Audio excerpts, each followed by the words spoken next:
Good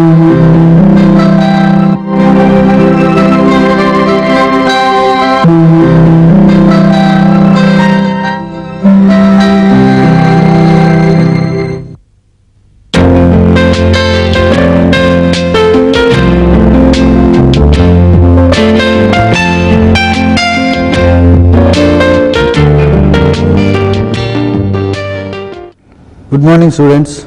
In this class, we are going to study something more about the tool design. In the previous two classes, we have seen what a single point cutting tool will be, the nomenclature of a single point cutting tool, and the tool signature of a single point cutting tool, the design criteria for various angles in all single point cutting tools. Now in this session we continue the topic by starting how a chip is formed in a single point cutting tool and what are the different types of chips, because as the tool is moving across the workpiece, the machining is taking place, and the machining is visible only when we see the material being removed in the form of a fine chip. Chip is a small element of the part of the parent metal, and there are types of chips and also various cutting forces occurring in all cutting actions. And what are the cutting forces and how these cutting forces are measured? In order to measure the cutting forces in a single point cutting tool, we have a device which is dynamometer, and using the dynamometer we will be measuring the forces so that the total power that is consumed by the tool that is arrived. And also we study about a single point turning tool design, how a single point turning tool is designed. So these are the topics for this session. And we begin with how a chip is formed. That is called chip formation mechanism. Here it is. The first thing is, cutting tool must be harder than the work. And secondly, the relative motion between the work and the tool is the basic requirement. And cutting tool have a right tool signature, and then chip forms by plastic deformation and rupture. So in all machining methods, cutting tool must be harder than the work that is being machined. So the first condition for getting a chip formation is this point: cutting tool is harder than the work material. Secondly, it should have a relative motion provided between the tool and the work. We know various machining operations such as turning, drilling, milling. We have so many machining operations very familiar to us. So in all these machining operations, we can clearly notice the relative motion between the tool and the work. For example, in a turning operation, you will be having the turning tool fixed to the tool post, whereas the work will be clamped inside the chuck of the lathe, and the work is given a rotary motion. So the relative motion between the cutter and the tool and the work is there. So unless a relative motion is given, it is not possible to machine any job. So a means is to be provided either for the tool or the work. You can give motion. Finally, they should have relative motion in between them. And thirdly, the tool signature. Various angles are there: back rake angle, side rake angle, relief angles, clearance angles, nose radius, and all these things are taken. 7 parameters are there, we have discussed in tool signature. When these parameters are taken in a different form, that is called tool signature. So selecting the right tool signature for the tool is very important for the formation of a chip. and finally the chip will be forming due to plastic deformation. We have in the beginning of the class itself, in the first session, how a plastic deformation is created. First of all it is compressed, then again yielding is there, plastic deformation is continuously done, and finally rupture is taking place, and in the form of a chip it is coming out. Now this is the basic mechanism, you can call it as a mechanism of chip formation. These are the important points. Next, what are the types of chips? There are basically three types of chips. First one is discontinuous chip, second one is continuous chip, and third one is continuous with built up edge. So as the number of tools are varying, we have number of materials, and various materials are being machined, and each material or every material will not be giving the same type of chip. So it depends upon the property of the material being machined. So depending upon the form or the shape of the chip, three broad classification is given for the chip. One is a discontinuous, second one is continuous, and third one is built up edge, continuous with built up edge. So we see what is a discontinuous chip and each and every one. If you see this figure, in this figure, this is the workpiece being machined. This is the cutting tool that is actually doing the machining operation. So as the cutting tool is traveling in this fashion parallel to the workpiece, and the cutting edge is here, it is in contact with the work, and these are the chips which are not continuous. You can see the broken parts. That means the chips are not continuously coming out of this work material, but they are segmental chips, you can say, and such type of chip is called a discontinuous chip. So chips of this nature, they are called as discontinuous chips. So when these discontinuous chips are formed, the degree of plastic flow ahead of the cutting tool determines the type of the chip. And if the work is brittle, it has little capacity for deformation, and the chip separates along the shear plane. First of all, the degree of plastic flow ahead of the cutting edge. As the cutting edge is coming in contact with the work material, it compresses the material, and that compressed part is the beginning of the formation of the chip. So after compressing, it is going into the next stage of plastic flow. So how far the material can be made to be in plastic flow? So this is the determination of the type of chip. Some of the material will not allow plastic flow to continue for a long time.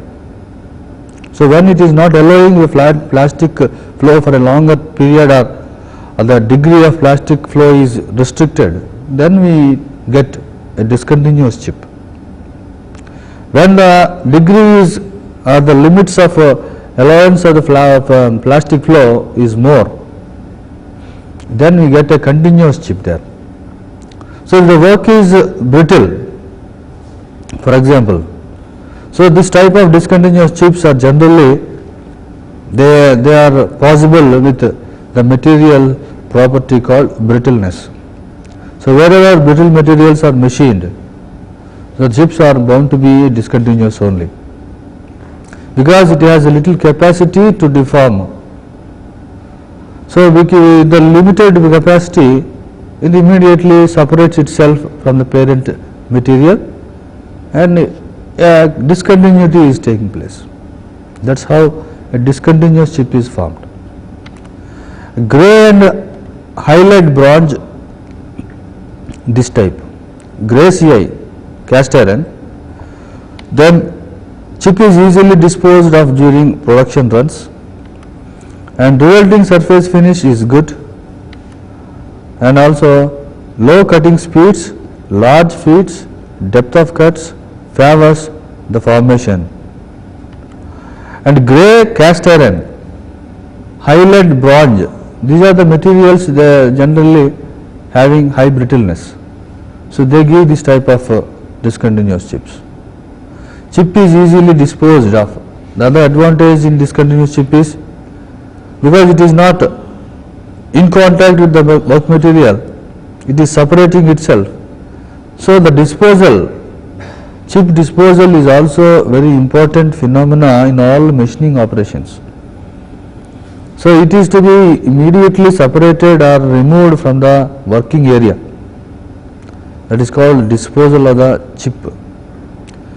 Because it is discontinuous, the disposal is very easy. But the resulting surface finish of all discontinuous chip is a fine finish is obtained.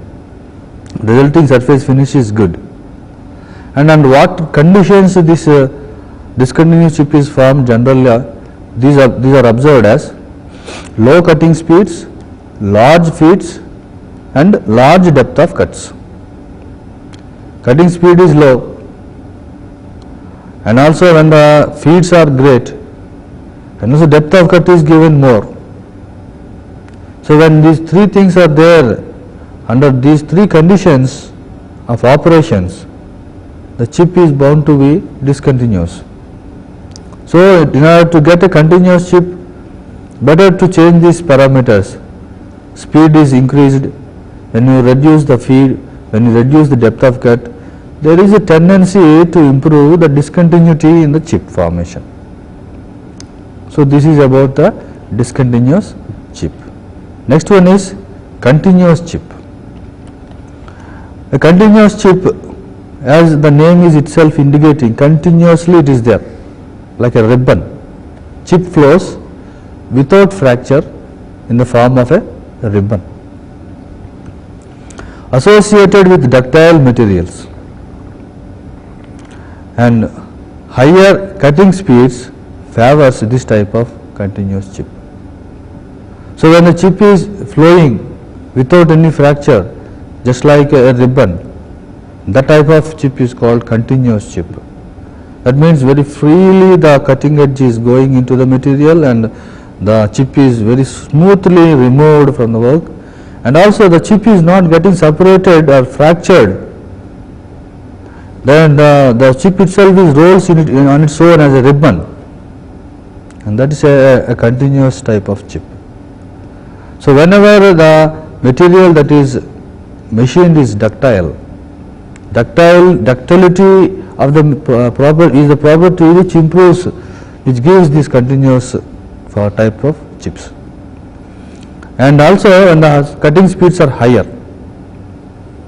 so always higher cutting speeds favors the formation of a continuous chip. So in the discontinuous chip, you have seen that lower speeds, large feeds, large depth of cuts. So higher speeds, obviously the continuity is improved here. Of course, the property, basic mechanical property that is required for a material is ductility. All ductile materials can be giving only continuous chips. And this figure will be describing the formation, how a chip, continuous chip is. This is the continuous chip. See, it is just like a ribbon. Maybe in between you will be having little planes, but it is a continuous in the form. There is no fracture at all. It is a continuous ribbon type chip. And the smooth surface finish is also obtained after machining. This is the machined surface. So this is the cutting tool. This is your work piece. And after machining, the smooth surface is obtained. So this is the figure giving you how a continuous chip will be. Then some more points about continuous chips we discuss. Good finish, low power consumption, low friction and less heat generation. create chip disposal problem taken care by chip breakers behind the tool edge. Good finish, less power consumption, low friction and low heat generation. These are the advantages with this type of chip. Surface finish obtained is very fine, and as far as the power consumption for the machine or the cutting tool is concerned, less power is consumed, and also as the machining process taking place, heat is bound to take place. So heat generation is the main area where we have to be in control. So with a continuous chip, less heat is generated, and also the chip, that is friction, chip and tool face friction surface is there, where the frictional force is obtained there, so low friction is there. So by virtue of this friction only, most of the heat is developed. So these are all the advantages behind this continuous chip formation. But there is a disadvantage also, because the chip is continuously forming and it is not getting fractured just like a ribbon. In all machining operations, the chip is to be disposed immediately, because chip will be carrying some heat, the tool is having some heat, the tool and chip, these two are to be cooled with a proper coolant application. Because it is not getting fractured, disposal problem is there with this type of chip. But this problem can be rectified by using a device or a material which is called a part which is called chip breaker. So behind the tool edge, cutting edge, chip breakers are provided. So after a particular time of period, this breaker will be fracturing the chip, so that the disposal problem is not there. So these are the advantages, and these are the one or two disadvantages, that is disposal problem is there, but that can be rectified using a chip breaker. Continuous chip with built up edge is the third one. Ductile chip metal tend to adhere to the face and the flank of the tool. As a result of high friction, the metal piles up on the tool point, and it resembles a cutting edge, incorrectly referred as false cutting edge. The third type of chip, first one is discontinuous, second one is continuous, we have seen, and third type is, it is also a continuous chip, but it is continuous with built up edge. So what built up edge is, we will see. Here ductile material will be giving continuous chips. So this built up edge formation is also, this is possible with ductile material machining only. Because of the continuity in the chip formation, some of the metal of the chip, they may tend to adhere to the face and flank of the tool. As the machining is taking place, heat is generated, because friction is also there, some more heat is there.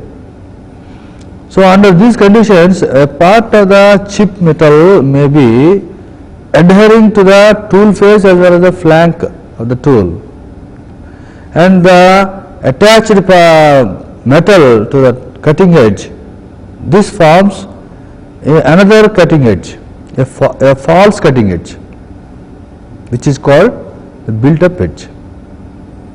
Always the edge is to be sharp, always the edge is to be straight, always the edge is to be moving in a definite particular direction. But as some of the chip metal is getting adhered to the face and flank of the tool, the cutting edge is taking another form. The shape of the cutting edge is altered slightly, and this metal is getting welded to the cutting edge in fact, and it is not easily separated also from the cutting edge. So that's how a built-up edge is formed, and this is the result of high friction. This is the result of ductile material machining, and also this is the result of high heat dissipation, and this resembles a false cutting edge, and that false cutting edge is called built-up edge. You will see it in this figure. So this is the workpiece, this is the tool. Tool edge, cutting edge is like, it is supposed to be here. So if you observe, this is the continuous chip that is formed, but somehow the metal in the chip is getting and attaching itself to the cutting face as well as the flank of the cutting tool, and as it is done, so this is the area, where the cutting edge shape is altered, and that is called built-up edge. So because the shape of the cutting edge is no longer straight, no longer sharp also, it becomes dull, it becomes uneven also.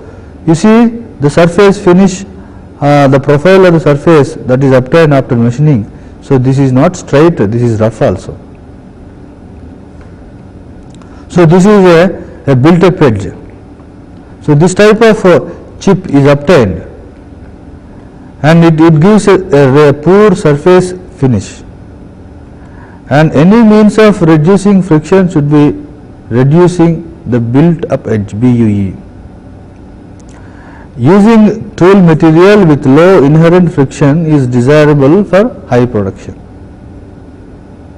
So surface finish or for surface roughness obtained is not proper, it is poor, and because of the friction the metal chip is getting adhered to the tool's face and flank, changing the shape of the cutting edge.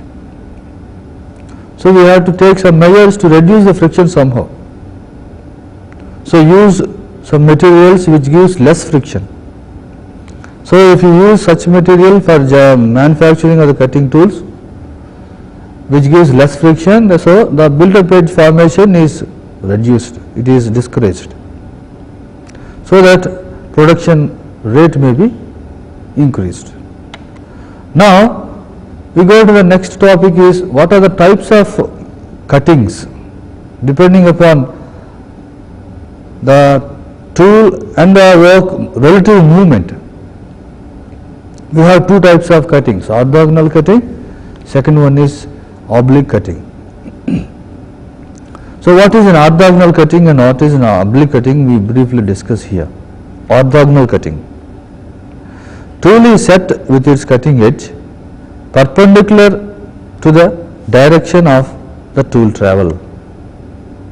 The variables involved in metal cutting can be studied in two-dimensional pattern. Orthogonal cutting means the tool is set and the tool cutting edge is having perpendicularity with the tool travel. So we have seen how the cutting edges, side cutting edge, end cutting edge, various angles, we know all the geometry of a cutting tool. So when the main cutting edge, it is perpendicular to the direction of the tool travel. As the machining is taking place, tool is to be given some travel, feed. In all single point cutting tools, tool is to be fed. So if it is perpendicular, cutting edge is perpendicular to the tool travel direction, that is called orthogonal. Ortho means it is perpendicular. So here the variables involved, when it is the case, the forces, cutting forces that are generated is this type of orthogonal cutting, they will be only two-dimensional forces. So these two forces will be lying in single plane. So in order to analyze the various cutting forces and what are the power that is consumed for the particular cutting operation, the analysis part can be easily done when once the orthogonal cutting is taken into consideration. And this figure, lathe cutoff broaching or some other examples for this orthogonal cutting. Here in this figure, the tool travel is in this direction. This is the tool, and this is your workpiece which is clamped in between two centers, which is given some rotary motion. So this is a turning operation in which the tool is given, and this is the cutting edge of the tool. So when this is the cutting edge of the tool is slowly fed into the workpiece. A parting of operation is taking place. So the cutting edge and the direction of the tool travel, if you consider, these two are perpendicular to each other. That's why this is called orthogonal cutting. So in this type of orthogonal cutting, the forces that are generated lie in only one single plane, and also when it is a plane, we can have at the most only two resolutions. So one is parallel to the x-axis and the other one is perpendicular to the x-axis. So then the forces are resolved into two xy directions. We can easily find out what is the resultant force obtained. So this is orthogonal cutting, and how the chip is formed and how the forces are generated. So here there are two forces. These two forces lie in a single plane. As I told you, the cutting edge is perpendicular to the tool travel direction. So when it is perpendicular to the tool travel direction, you will at the most have only two components of the force. What are the two components here? You can see one is parallel to the workpiece and the other one is perpendicular to the workpiece. So Fc is parallel to the workpiece. This is the main force responsible for removing the chip, that is cutting force. Fc is called cutting force. Ft is called, it is perpendicular to the cutting force. Of course it does no work at all, but it is required in order to see that the chip is formed and some other shapes are changed. And finally the resultant force R, by virtue of these two Fc and Ft, this can be resolved and the resultant force R can be found out. So this is orthogonal cutting. This is the tool, and the tool is given an angle of some angle which is called the rake angle, and at this rake angle the tool is moving ahead and the chip is being formed. This is the cutting edge, or the plane of shear is also, this plane is called shear plane. So these are the three forces, Fc, Ft. Fc is the cutting force parallel to the workpiece, and which is primary force is responsible for removing the chip. It overcomes the chip frictional resistance. It also overcomes the metallic resistance, the material resistance offered for its shearing. And Ft, this is the force which is perpendicular to cutting force, which does no work, and these two resultant is capital R. This is the resultant cutting force in a orthogonal cutting. So in order to find out what is the resultant force, what is the cutting force actually along the plane, perpendicular to the plane, so this triangle with the help of the rake angles and other nomenclature of the cutting tool is helpful. And what is the work done by the cutting tool in an orthogonal cutting? Orthogonal cutting, there will be only two forces. So total work done is derived from two sources basically, and work done to overcome the friction between the chip and tool face is the first part, and the work to shear the metal on the sheared plane is the second part. So the total work done in an orthogonal cutting, so it is a sum of two sources. It should work on the friction. The frictional resistance is more. Chip is to be traveling over the face of the tool, so always there is a friction between the chip and the tool. So you have to find out what is the frictional resistance between chip and the face, and what is the work that is required to overcome that frictional force. That is one part. Secondly, the work required to shear the metal. Actually, the metal is to be sheared from the parent metal. So the two additions, the two sources total will be the total work done in the cutting tool using a single point by orthogonal cutting method. And second method is oblique cutting method, and we will see about our oblique cutting method. Single straight cutting edge is inclined to the tool travel direction. Positive or negative rake is added to the tool. In the previous case, cutting edge, single cutting edge is there, but tool travel and the cutting edge both are perpendicular to each other.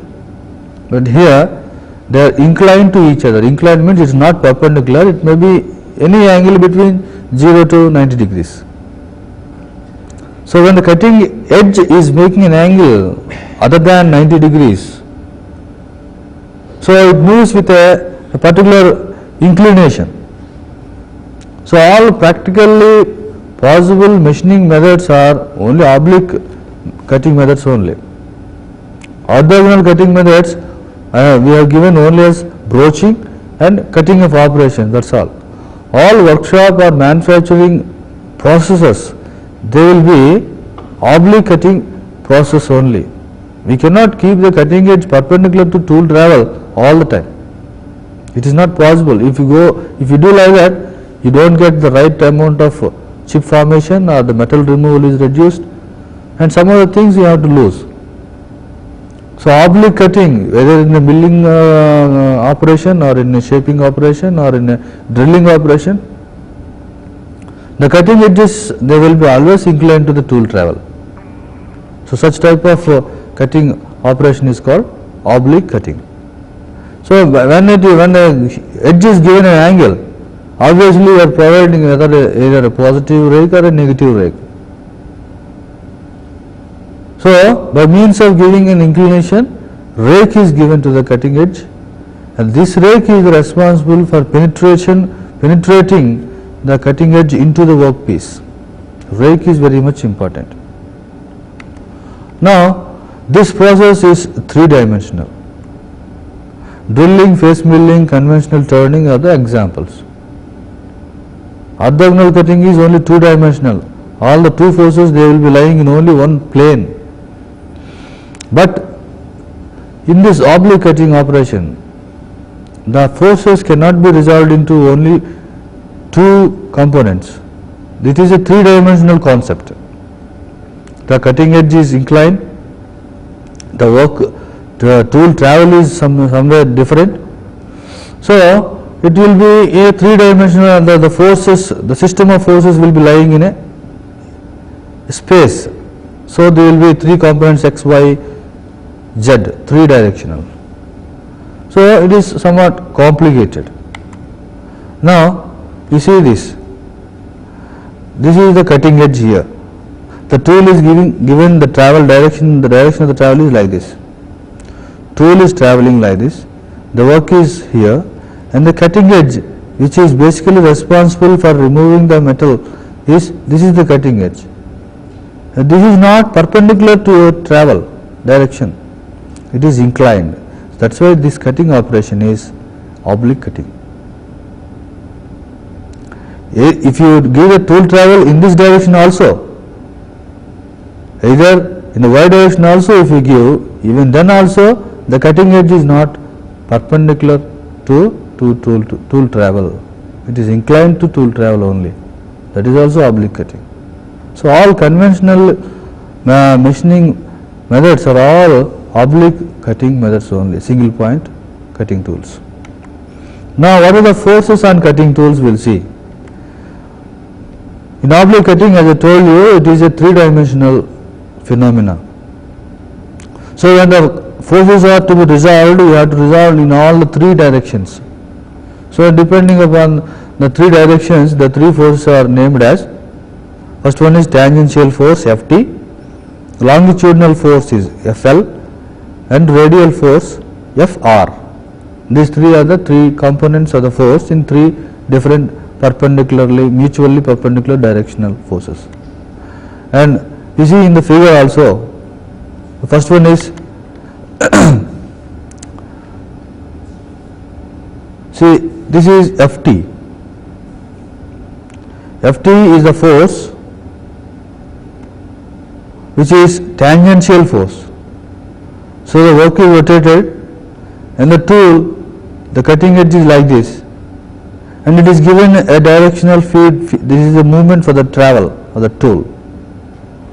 So the force component which is tangential at the point of contact of the tool and the work, this is tangential to the work surface, and this is tangential and perpendicularly downwards.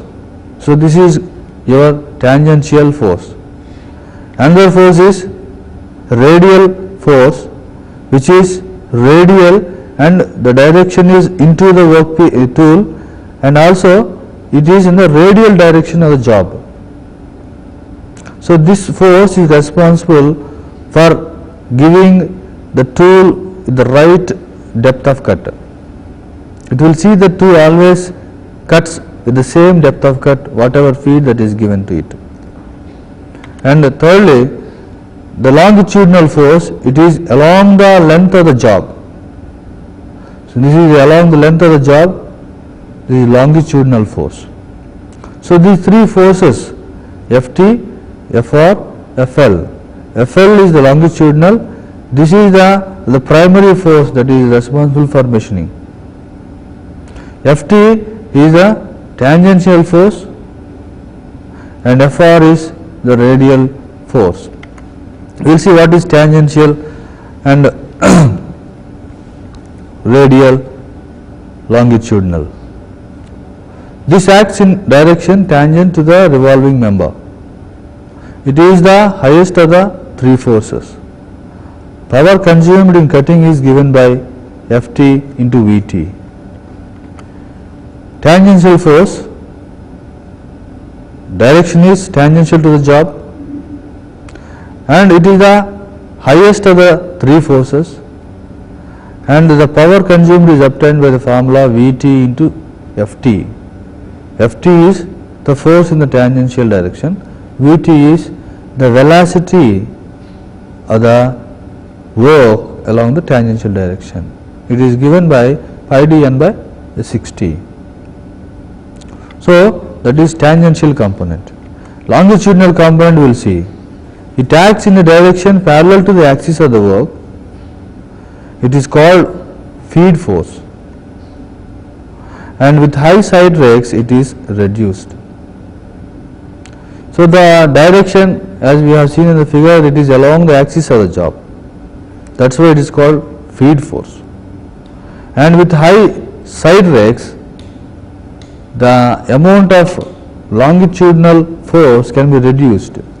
So reducing the side rake angles, it reduces the longitudinal force, that is called feed force. And radial force is the third one. It acts in the radial direction from the center of the work. It holds the tool to the correct depth of cut, and it should be kept to a minimum to reduce deflection, vibration and chatter. So it gives the right depth of cut for the tool, and it is always required, it should be kept as a minimum. It should be kept as a minimum. So how it is kept as minimum?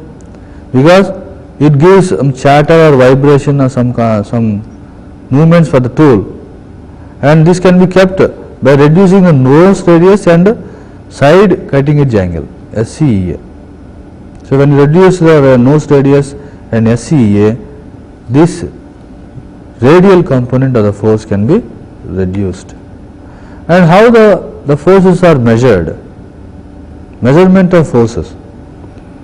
Because there are three components, and three components are simultaneously applied on the job, and whatever be the empirical relation or some practical approach, we cannot obtain the right quantity of the force that is applied. So the best way is to measure the force directly. Directly means using a device which is called dynamometer. So we will see how the measurement of for cutting forces is taking place. Using dynamometer, the most reliable method measures 2 or 3 force components at the same time. Dynamometer is the device most reliable, and simultaneously it measures all the 2 or 3 forces at a time. So using a dynamometer will give us directly what is the tangential force, what is radial force, what is longitudinal force, so that with the 3 things we can get the resultant force, or with the 3 we can calculate what is the tangential work done, or what is the radial work done, what is the longitudinal work done, the total work done, the power required for the tool.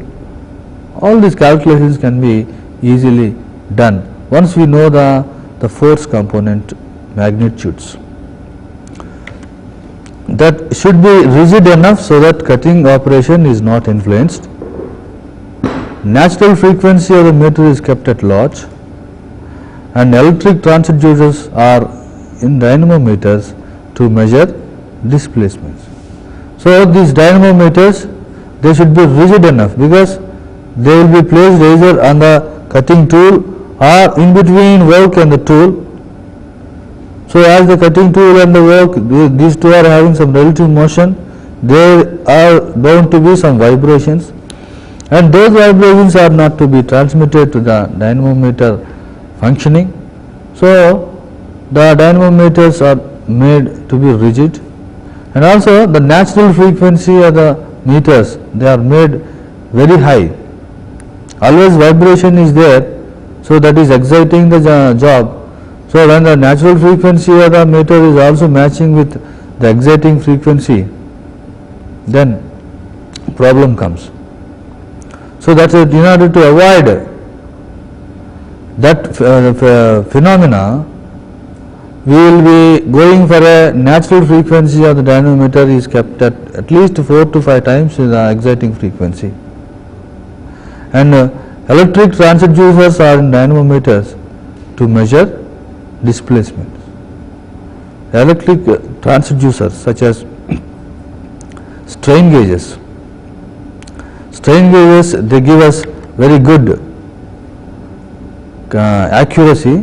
Strain gauges has made sensitive recordings possible.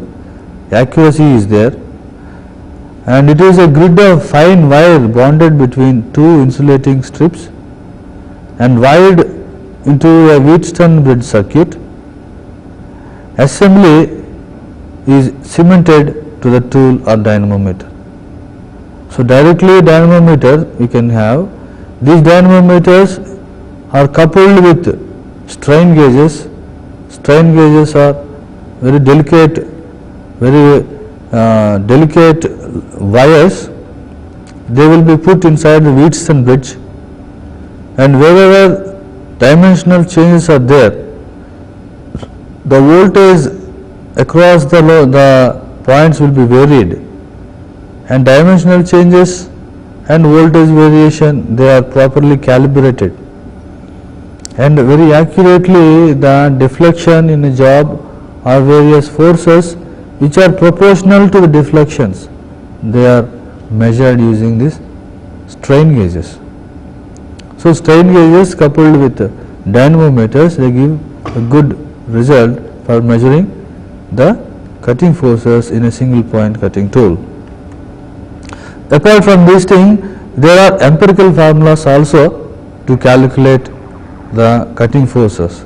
Here are few empirical relations.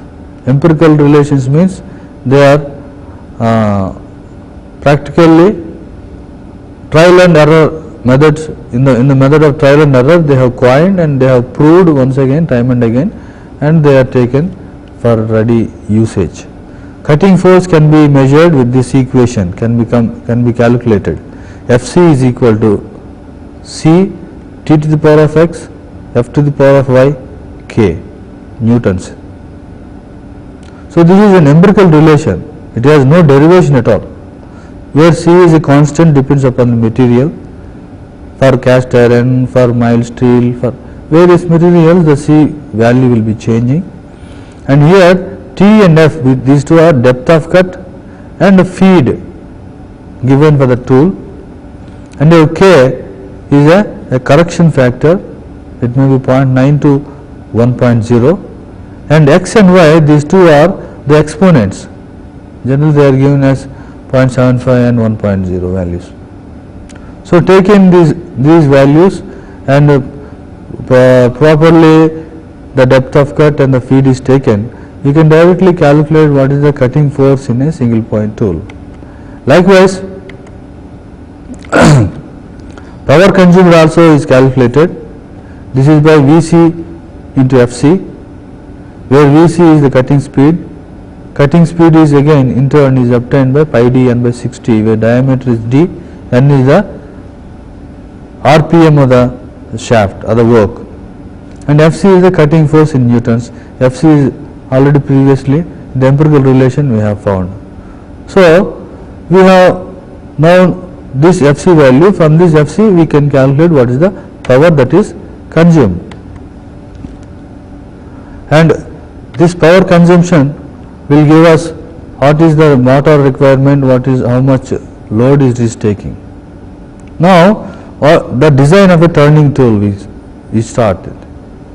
So up to now we have discussed types of chips, we have discussed 3 types of chips in fact, and we have seen what are the parameters encouraging the formation of those chips, and also forces in orthogonal cutting and oblique cutting, and also how the forces are measured using dynamometer, and also what are the empirical relations, some of the empirical relations are there to measure these forces, and we have to complete the single point turning tool design, which we will continue in the next class.